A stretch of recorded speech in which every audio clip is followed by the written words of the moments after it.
boxing.com. Please go ahead. Thank you, Chris. I just have one question for you. What does it mean to you that you're single-handedly putting Long Island back on the map? I mean, I left it 10 years ago, and I think Buddy Bernard was still the only guy anyone was talking about. Now everyone is talking about Chris Algieri. This is the most anyone on Long Island has talked about boxing in a long time. Boxing on Long Island, there's history there.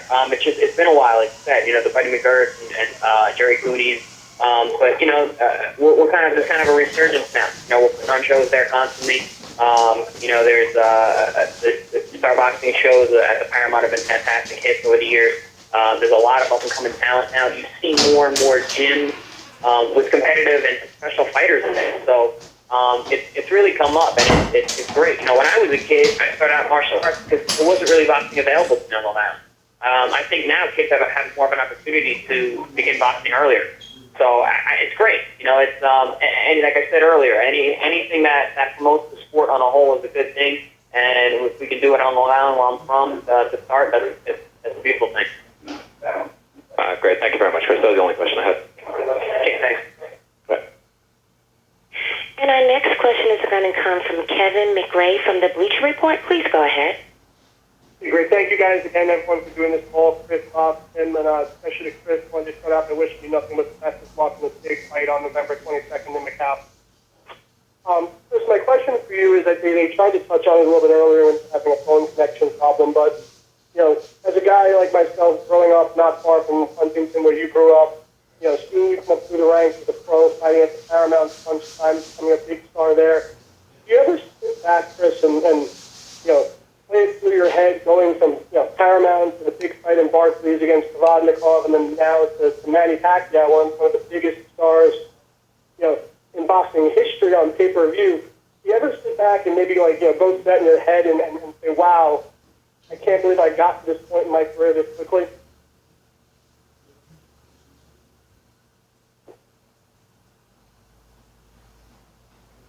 Hello? It's 0 to 100. Hello? Oh, go ahead. Go ahead, Chris. Go, Chris.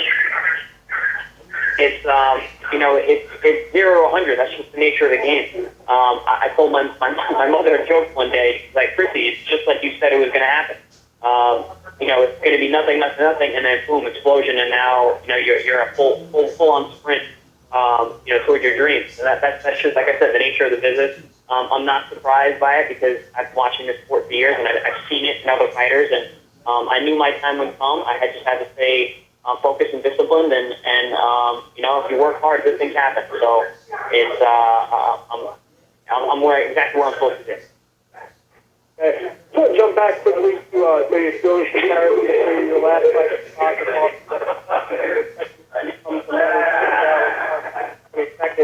Provodnikov is obviously more of a forward brawler, not a lot of technique or technical aspects to his game. He's going to come and try and knock your head off.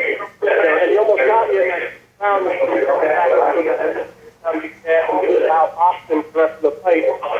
Manny's obviously a lot more grounding as a fighter. He's not going to just come forward and try and knock your head off without anything else backing up that game plan. So how do you see his style adapting to fighting a guy like Pacquiao who has more technical aspects and more wrinkles to his game than if Provodnikov is just straight out slugger? Well, first of all, I just want to touch on Provodnikov's style. He's a lot better than people even think. I mean, he's really, every other fight he's had, every fight he's lost, he's been a very close fight, and he's really brought it. He was a great champion. On top of being an exciting fighter, the guy's good. And tell you the truth, the Ruslan that I fought was the best Ruslan I've ever seen. The guy was cutting off the ring, and technique was very sharp, and he was faster than usual. I made a mistake early, but we all know how that went. In that fight, so I don't want to downplay Ruslan's caliber at all. He's a fantastic fighter, but in terms of his style and Manny's, they're completely different, and the preparations for each are completely different. But that's no change for me. I'm always fighting guys with different styles. I'm not one of those champions who was brought up and fed the perfect guys to look great. I've had to fight every single fight you could think of coming up. I had to fight my way to get here. I wasn't fed anyone at any point in my career. I fought every style you can think of: lefty, righty, tall, short, power puncher, fast guy, slow guy, counter guy. So for me, it's the norm. Preparing for a different style. Manuel Taylor was a completely different style than Ruslan Provodnikov. completely different style than Manny Pacquiao. So it's just that's what training camp's all about. That's why I stay in shape year round. So I can work on strategy, not on getting in shape. Thanks. Great. I just have one more quick one for you, Chris. I think you're coming up to the welterweight for this fight, but you got 3.5-inch height advantage over Manny, about a 5-inch advantage over him. What are your still advantages in terms of your length and your height? It seems like you're coming up to weight. It gives them trouble.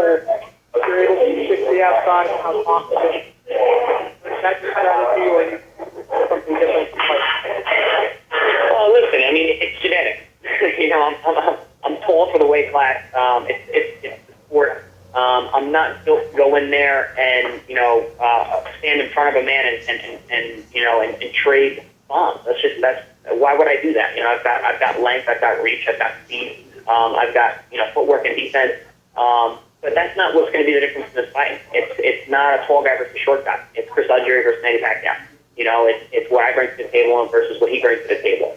And I think a lot of it has to do with my mental preparation and my mental mindset going into the fight, as well as what we know from it. We know Pacquiao is he's a living legend and a Hall of Famer for sure. He's one of the greatest fighters that ever lived. So for me, I got to go out there and be myself. I have the tools and the talent to win this fight. I just got to go out there. All right, great. Thanks a lot, Chris. And again, nothing but the best of luck in this fight. Thank you. Appreciate it. And our next question is going to come from Greg Logan from Newsday. Please go ahead. Hi, Chris. How you doing, Greg? Good. Listen, I was just wondering about your reaction to the situation with the WBO. I know Joe's still working on it. Where does that stand, and what's your feeling about the fairness of them wanting to take the belt away? Been really focused on what's in front of me. It makes no difference for me to worry about it or complain about the WBO situation at this point. I'm just focused on winning another WBO title on November 22nd. So it's one of those things where I don't have. It can't matter to me because I can make a difference right now. I've got other things to focus on, and I've always been good at that in my life. If it doesn't make a difference or I can't make a change to it, I can't worry about it. I got to see what's right in front of me. Okay, and just one. Greg, yes. That decision of the WBO is now on hold. Paco will be over in Macau. You will be there too. You can talk to him there. Obviously, if Chris beats Manny, all this is moot. So it'll probably wait till a decision will be made after the fight. But you'll have the opportunity to question Paco in Macau because he'll be arriving, I think, Tuesday or Wednesday. Okay. Great. Just one last thing for Chris.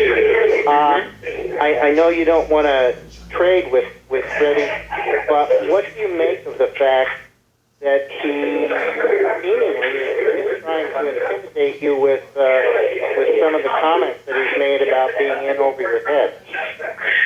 Well, for one, he's wasting his time because I don't even read those reports. So that's the first thing. Second of all, I hear about them from other people around me, and I'm sure that they doesn't make a difference to me. But it's just, I don't know, it seems kind of odd for him to be coming out so much, and saying so many different things, so many different days, and every day is a new thing. But like I said, I don't read them. I don't care about them. They don't make a difference. Come fight night. I would imagine it's some kind of strategy, a kind of mental game or whatnot.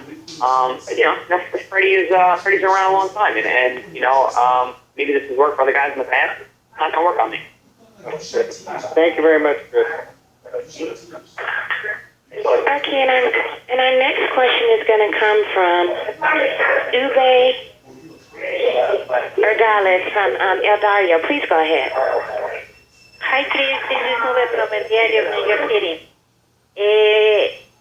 I want to ask you if you feel that you are the wild card in this fight.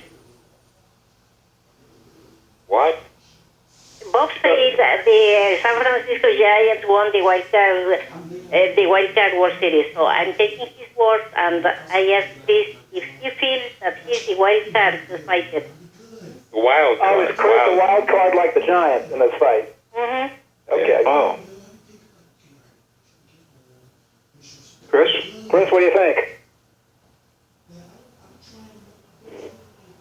It's not just this fight.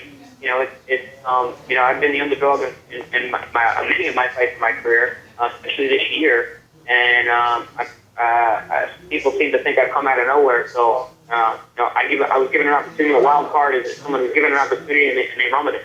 And I think I've done that. So yes, I think that's a fair association. And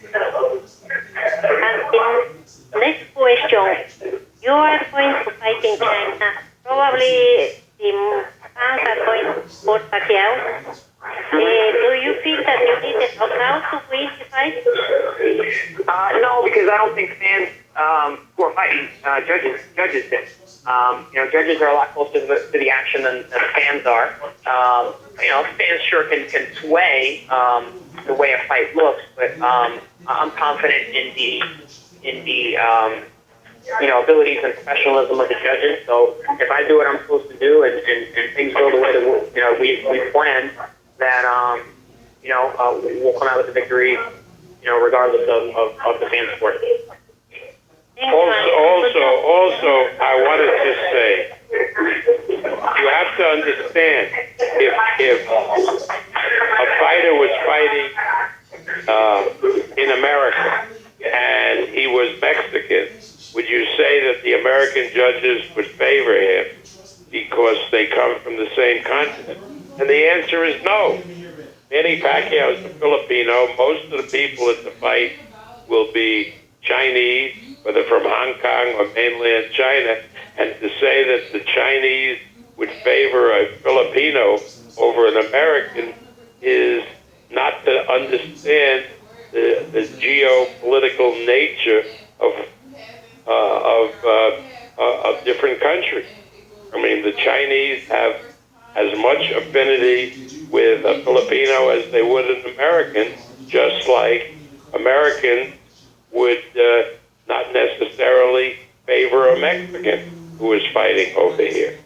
I mean, you have to understand that. We can't get into the narrow thinking that an Asian is an Asian. I mean, that's silly. That just isn't the case. There's Thais, there's Indonesian, there's Japanese, there's Chinese, Filipinos, there's various groups, and they're not always particularly friendly to each other. Okay, thank you. And our next question is going to come from Diego Morella from HBO.com. Hello, Chris. Please go ahead. Okay. Hello, Chris. How are you? Hello? We hear you, Diego. Go ahead. Okay.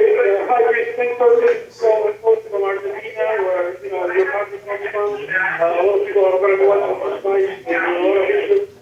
I wanted to ask you quickly, I know that you're associated with Maidana, you know all the fighters. Argentina right now is undergoing a golden era of welterweight fighters. You think part of that era is inspired by these fighters being that you're going to take friends, some of them, and your family comes from Argentina. How do you feel about that? It's great to see, part of my culture doing so well in the sport that I'm involved with, the sport that I have passion for. I grew up watching and hearing about a lot of Argentine fighters, especially the great Carlos Monzon.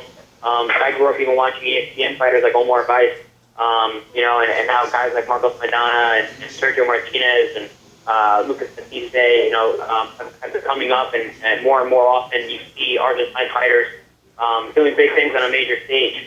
So to be associated with those guys, it's really an honor, and it's great to see so many of people from my culture, doing big things in the sport. Okay, you are a nutrition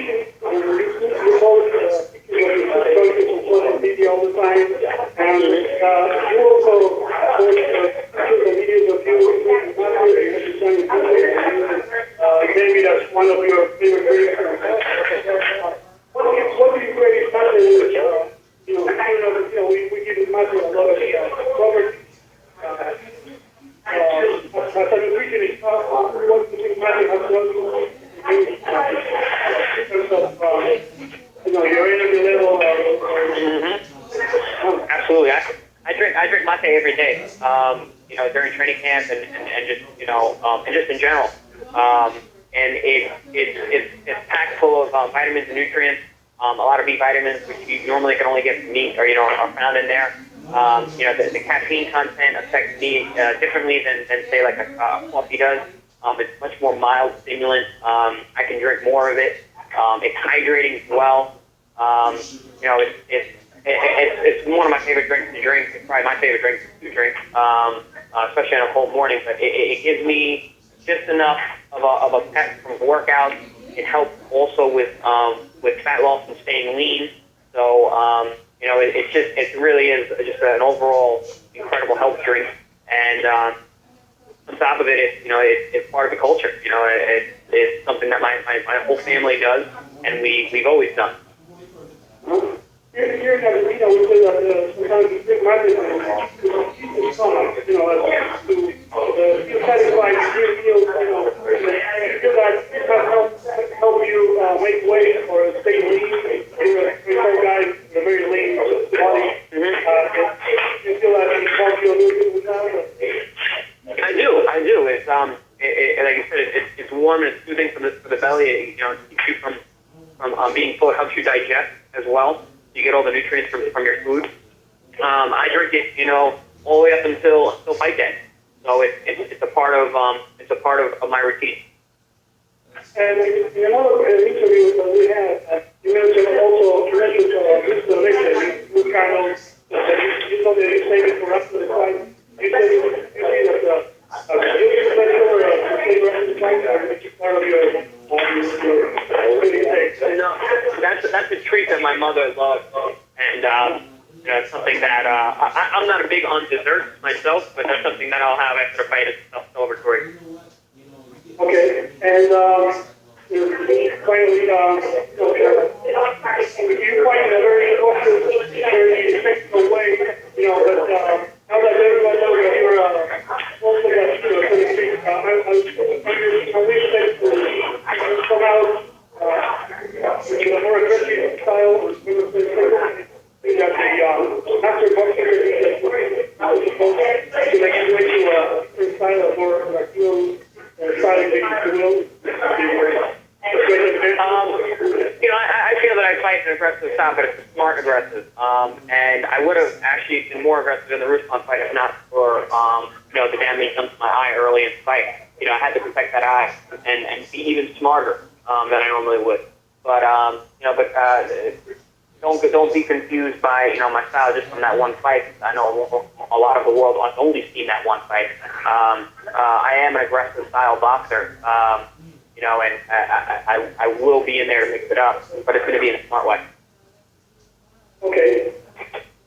All right. Thank you very much. Yes, gracias, muy gusto.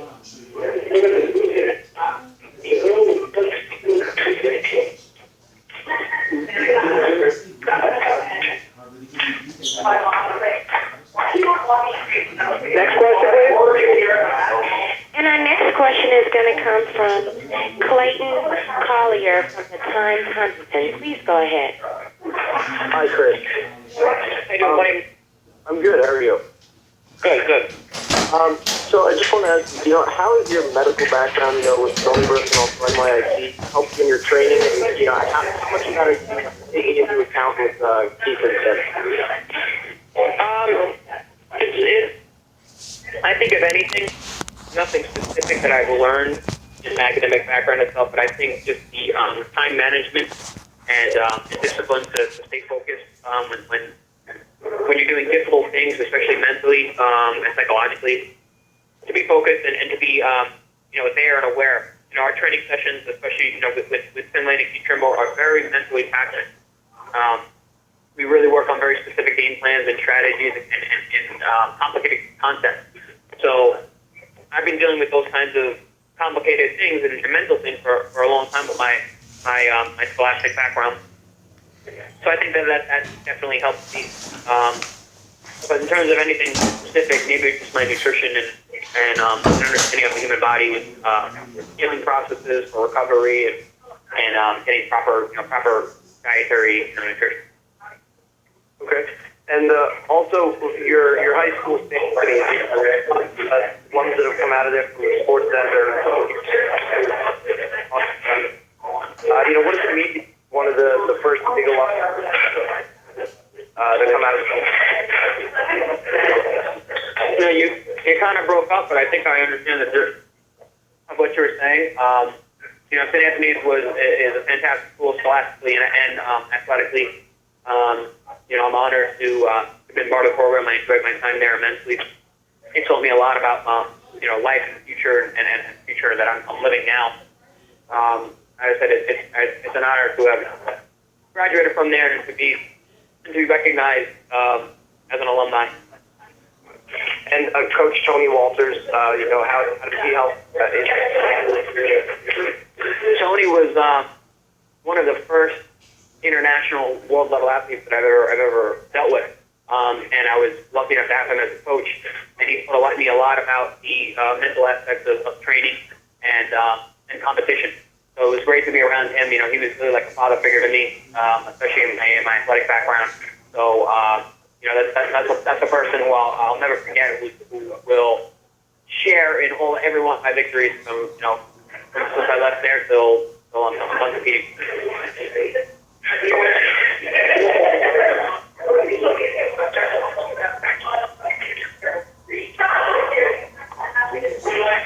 Okay. Our next question is going to come from Tim Ballard from Associated Press. Please go ahead. Chris, you were talking earlier about this being the first fight you trained for since you weren't working another job. What kind of things did you do when you trained for other fights? Well, for the majority of my career, I was a full-time student, either at Stony Brook University or New York Tech, studying for my master's degree. After that, after I graduated with my master's, I was working as a nutritionist and a personal trainer. So I've always had other businesses and other things going on, while training for a fight. Chris, were you doing that? I'm sorry, Tim. Were you doing that during the training for Provodnikov? I trained people on Tuesday prior to the response fight. Okay. Go ahead. I'm sorry, Tim. Go ahead. Did they get in shape though when you trained them? Oh, absolutely. I had some very, very fit people. I work with a lot of athletes, helping them, especially combat athletes. I work with a lot of MMA fighters, guys like Ryan LaFleur, John Vellante, Dennis Bermudez, Chris Weidman's another guy that I've worked with, and then guys on lower levels, kind of competitive guys, amateur kickboxers, boxers, MMA fighters, and then also his mom, middle-aged mothers who wanted to get back to shape after pregnancy or after being home and not training. So I had a very, very varied client list. And one other thing, you talked about the mental aspect of getting ready for a fight like this. You never actually been a fight like this, so do you know that you're doing the right things going in mentally? A lot of fighters say the same sort of things, that they go into a big fight and they're going to be the one fighter that they're not distracted and they're able to handle it all. But once they get into the ring, things kind of change. How do you know that this is different? I guess we won't know until November 22nd. But that being said, there's telltales on the way up. At press conferences, and everything leading up to this fight has been kind of like a dress rehearsal for the big show. All the attention, all the being under a microscope for the past 5 months, I think has prepared me well. But like you said, I guess we won't know until that night. Interjection. One thing that does show though is the Barclays Center, when he got dropped twice in the first round, the biggest scale that he has ever been on before. When he's looking at the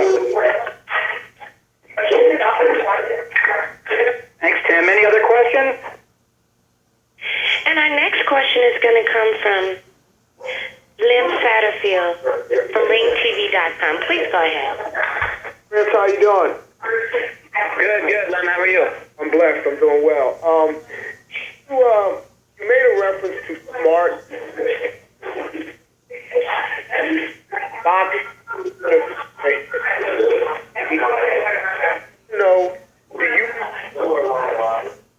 with your style,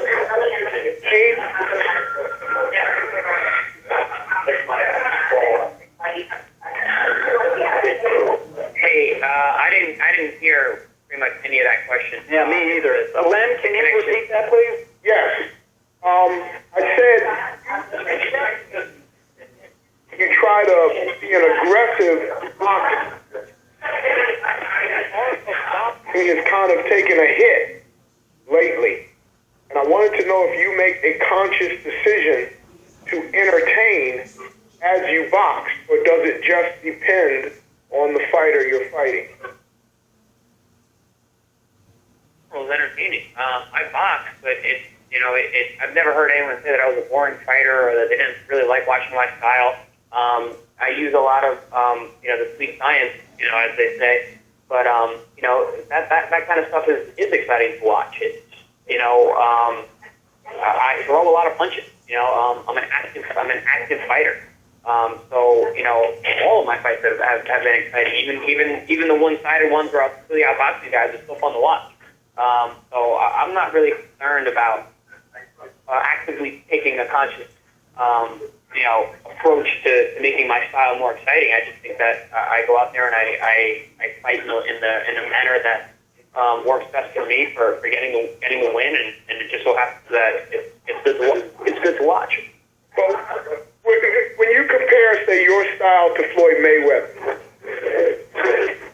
why do you think your style is more exciting?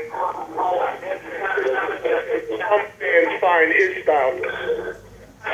Well, for one, I'm much busier. I throw a lot more punches than Floyd. He's very efficient with his punches, and he when he throws, he lands a very high percentage. But he's not exceptionally busy, every round. I think I bring a lot of energy and combinations and punches, to every single round. Even when I'm not throwing, I'm moving my upper body, I'm moving my feet, I'm moving my head, I'm fainting, I'm changing levels. All those things count. All those things are important, and all those things are set up and are part of boxing. It's kind of a lost art because I think it's difficult to teach. And unless you're a educated boxing fan or an educated trainer or a fighter, you don't even see those kind of things. So it's just bringing some of the more finer points of the sport out there. Is there someone in history that you admire for that?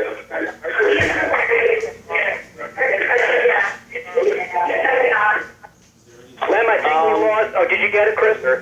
I'm getting a good idea what he's saying. Okay. I think a great someone who's not even really from history is a current guy, contemporary guy, is Bernard Hopkins. I think his style, the way everything he does is for a reason. Those little head scenes, the little hand movements, those little shoulder rolls and gestures are all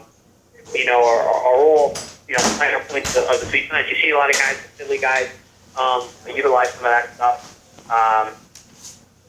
But I mean, back in the before contemporary times, everyone did that kind of stuff. Shoulder rolls and feints, and I've seen videos of Sugar Ray Robinson and guys like Willie Pep, who did a million other things other than just punch, to set up the perfect shot or to offset their opponent's rhythm or find their own rhythm. Boxing is incredibly, incredibly complicated. It's not rock and stock and robots. Perfect. My last question. There's been a reference made to the competitive founders.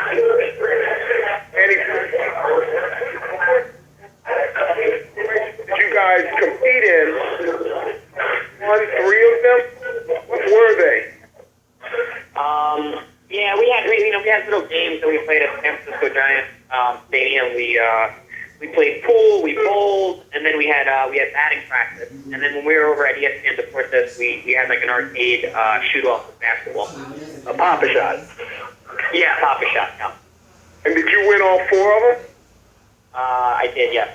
Okay. Sounds good. Hey, Chris, thanks a lot. I appreciate it. We're going to wrap this call. A lot of people don't know that Chris just finished training, and it was nice of him to get on the phone before he took a rest. So we're going to wrap the call up, Bob. I'll let you have concluding words here. What do you say, Fred? Hey, what's this background noise? Where's that coming from? I think Chris is in a noisy area. Oh. All right. I just want to say that this has been a fantastic conference call. The promotion is really interesting. You have promotions where guys just trash talk each other. That to me is boring. This has been a very, very intelligent kind of promotion for both fighters. I think that everybody should watch on Saturday night HBO's Under the Lights, because the different styles of the fighters are discussed extraordinarily intelligently by Kellerman and by Tim Bradley and Virgil Hunt. It's a program I recommend that everybody watch, because a lot of the questions that you have might be answered by watching that program. I want to say something else. This promotion has been like and this event has been like a real life Rocky story. Now we know Rocky came from the streets of Philadelphia, uneducated. We have a Rocky here that's highly educated, that's very articulate, but this is truly a Rocky story nevertheless. If I had scripted this and set the script into HBO, it would have been rejected because as being unrealistic. But here we are. It's real life, and Chris Algieri is the modern day Rocky. And this should be a tremendous, tremendous event and fight on November 22nd. And I want to thank everybody for participating.